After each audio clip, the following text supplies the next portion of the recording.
ఇది కేవలం సమాచారంగా మాత్రమే భావించండి. వైద్య నిపుణులను సంప్రదించండి. ఫస్ట్ ఆఫ్ ఆల్ అసిడిటీ ఎందుకు వస్తుందంటే ఇదివరకు pin పాయింటెడ్గా చెప్పేవాళ్ళం.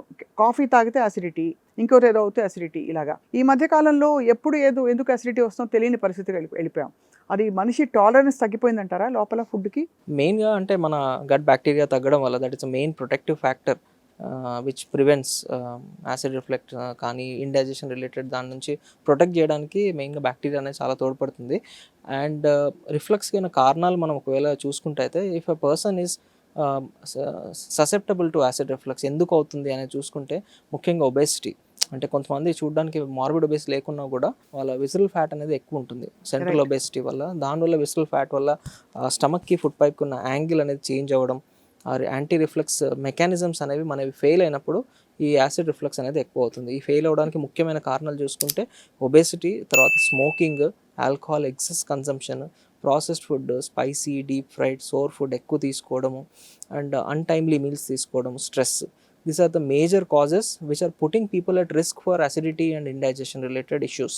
Right. So when these people over a long period of time they ignore warning signs, mild gastric symptoms, they just ignore, and they reach a certain point where it becomes difficult for them to control, and వాళ్ళకి ఏ చిన్న తీసుకున్నా కూడా trigger అయిపోతూ ఉంటాయి. So వీళ్ళకి సిస్టమేటిక్గా మన risk factors అన్ని ఐడెంటిఫై చేసి మాన్పించాల్సి ఉంటుంది. And that lifestyle changes are the cornerstone for treatment. కామన్గా మనకి పడని ఫుడ్స్ అంటూ ఏంటి చెప్పండి? అంటే సో యాసిడ్ రిఫ్లక్స్ ఉన్న వాళ్ళకి ఎక్కువగా ఫుడ్స్ అవాయిడ్ చేయాల్సింది first deep fried foods. Deep fried, high oily, fatty food, తర్వాత సోర్ ఫుడ్స్. సో ఇవి ఏంటంటే మనకి లోవర్ ఎసోఫేజియల్ స్ఫింక్టర్ని రిలాక్స్ చేస్తుంది. చాలా ఎక్కువ మజిల్ మీద ఇంపాక్ట్ ఉంటుంది కాబట్టి high fatty foods, spicy and deep fried oily ఫుడ్స్ని జనరల్గా రికమెండేషన్ ఇస్తాం. But there are people who will say that నాకు ఈ పర్టికులర్ వెజిటబుల్ కానీ ఈ పర్టికులర్ డ్రింక్స్ కానీ తీసుకుంటే వీఆర్ హ్యావింగ్ అంటే then we'll ask them to maintain a food diary and note them down and reduce the. So acid reflux అన్నది ఈ GERD especially ఇది లైఫ్ స్టైల్ రిలేటెడ్ డిజార్డర్గా చూస్తారా, లేక మనకి అనటామికల్గా మార్పులు జరుగుతాయి లోపల బికాస్ ఆఫ్ ఏజింగ్ కావచ్చు, లేకపోతే మీరు అన్నట్టు వెయిట్ గెయిన్ కావచ్చు? Majority it's a lifestyle disease because 70 to 80% of the times the cause is related to your lifestyle. కొంతమందికి ఒక 20-30% మందికి మనం ఏజ్ పరంగా ఏంటంటే డయాఫ్రమాటిక్ వాల్ వీక్ అవ్వడం కానీ, తర్వాత మన ఈ వాల్ వీక్ అవ్వడం వల్ల స్టమక్ పార్ట్ పైకి ఛాతిలోకి రావడాన్ని హైటస్ హెర్నియా అంటాం.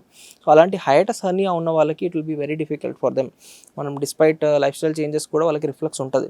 సో అలాంటి వాళ్ళకి medical treatment life style changes చేసినా కూడా తగ్గని వాళ్ళకి మనం కొన్ని ప్రొసీజర్స్ కానీ సర్జరీస్ కానీ అడ్వైస్ చేస్తాం.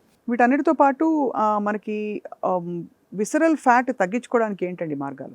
సో విజరల్ ఫ్యాట్ తగ్గించుకోవడానికి the main things are to do cardio exercise and have a low calorie, low fat diet, maintain a calorie deficit and reduce the stress and anxiety and maintain a healthy active life.